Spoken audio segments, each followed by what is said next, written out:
आप सभी के साथ मैं इस सद्भावना मिशन पर अपने बहुत पुराने साथी और आज गुजरात प्रदेश के मुख्यमंत्री के नाते इस प्रदेश को इतनी ऊंचाइयों पर पहुंचाने वाले नरेंद्र भाई को अपनी शुभकामनाएं प्रेषित करने के लिए आया था। तनिक भर भी कल्पना नहीं थी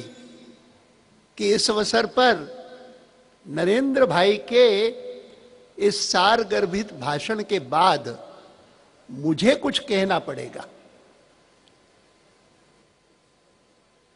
और इसीलिए मैंने अभी अभी आपके सामने नरेंद्र भाई से कहा कि इसकी आवश्यकता नहीं। मैं तो मानता हूं कि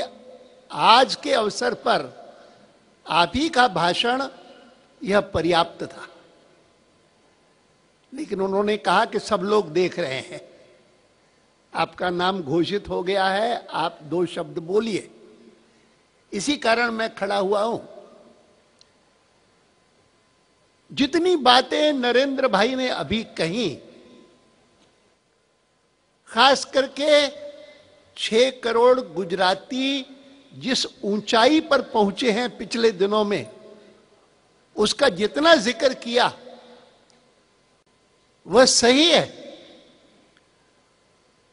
हिंदुस्तान का कोई प्रदेश दूसरा ऐसा नहीं कि जो गर्व कर सके कि 11% का ग्रोथ हुआ है। दूसरा कोई ऐसा प्रदेश नहीं है कि जो पिछले 8-10 महीनों में जिस राजनीतिक विषय की सबसे अधिक चर्चा हुई है, कि कौन सा प्रदेश है कि जिसने अपने प्रदेश के शासन को भ्रष्टाचार मुक्त किया है। तो इसमें कोई संदेह नहीं कि वैसे तो मैं भारतीय जनता पार्टी के एक कार्यकर्ता के नाते, जिस भारतीय जनता पार्टी ने नेशनल डेमोक्रेटिक अलायंस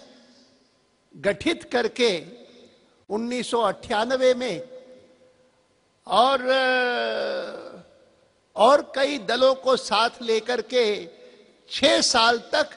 एक बढ़िया सरकार केंद्र में चलाई श्री अटल बिहारी वाजपेयी जी के नेतृत्व में, और आज भी 9 प्रदेशों में, जिनमें से कुछ मुख्यमंत्री यहां पर भी उपस्थित हैं, विशेषकर पंजाब के सरदार प्रकाश सिंह जी बादल और हिमाचल के प्रेम कुमार जी धूमल, और दोनों संसद के सदनों में हम प्रमुख विरोधी दल के रूप में काम कर रहे हैं, और राज्यसभा के हमारे नेता अरुण जेटली भी यहां पर उपस्थित हैं। मैं कह सकता हूं कि आज भी एनडीए की सरकारें कुल मिलाकर के सारे देश में अच्छा शासन कैसा होना चाहिए, किस दिशा में बढ़ना चाहिए, जन कल्याणकारी स्कीम्स किस प्रकार से बननी चाहिए, इसके कई प्रकार के उदाहरण दे रहे हैं। लेकिन इसमें तो कोई संदेह नहीं कि जब तक सबसे ऊंचा बैठा हुआ व्यक्ति स्वयं एक रोल मॉडल नहीं बनेगा, तब तक वहां का प्रशासन भ्रष्टाचार मुक्त सर्वथा नहीं हो सकता। और आज मैं मानता हूं कि गुजरात ने अगर कई मामलों में एक मॉडल शासन का रूप धारण किया है, तो उसमें बहुत बड़ी भूमिका है कि शुरू से लेकर के नरेंद्र भाई इस बात के लिए दृढ़ संकल्प थे कि मेरी सरकार में ईमानदारी से काम होगा, बेईमानी को बर्दाश्त नहीं किया जाएगा। मैं ये मानता हूं कि हिंदुस्तान में अच्छे शासन की दृष्टि से, आम व्यक्ति की सुरक्षा की दृष्टि से दो चीजों के प्रति जीरो टॉलरेंस का एटीट्यूड होना चाहिए। एक भ्रष्टाचार के प्रति और दूसरा आतंकवाद के प्रति जीरो सहिष्णुता, शून्य सहिष्णुता, ये अपना करके चलेंगे तो जिस प्रकार की कल्पना हम गुजरात के लिए ही नहीं पूरे भारतवर्ष के लिए करते हैं, वह कल्पना कि दुनिया के देशों में भारत ऊंचाइयों पर, ऐसी ऊंचाइयों पर पहुंचे कि दुनिया सारी इस बात को माने कि 20वीं शताब्दी भले पश्चिम की शताब्दी रही हो,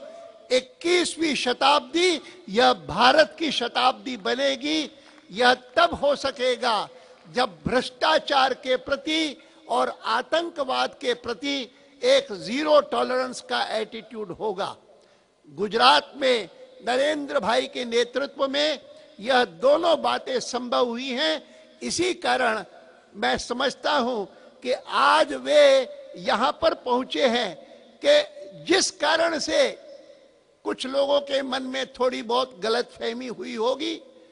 उसको भी दूर करने के संकल्प से यह सद्भावना मिशन उन्होंने शुरू की है। और उन्होंने कहा है कि केवल मात्र विकास के लिए नहीं, केवल मात्र सुरक्षा के लिए नहीं, लेकिन इसलिए भी कि दुनिया भर के सामने गुजरात एक रोल मॉडल बने सद्भावना का, शांति का, सहकार का, सहयोग का। इस दृष्टि से भी आज का यह यज्ञ उन्होंने शुरू किया है। मुझे विश्वास है कि यहाँ पर आए हुए सभी लोग इस दृष्टि से पूरी शुभकामनाएं और आशीर्वाद, मैं उनसे बड़ा हूं इस कारण आशीर्वाद भी दे सकता हूं। यह आशीर्वाद देता हुआ मैं अपने ये दो शब्द समाप्त करता हूं।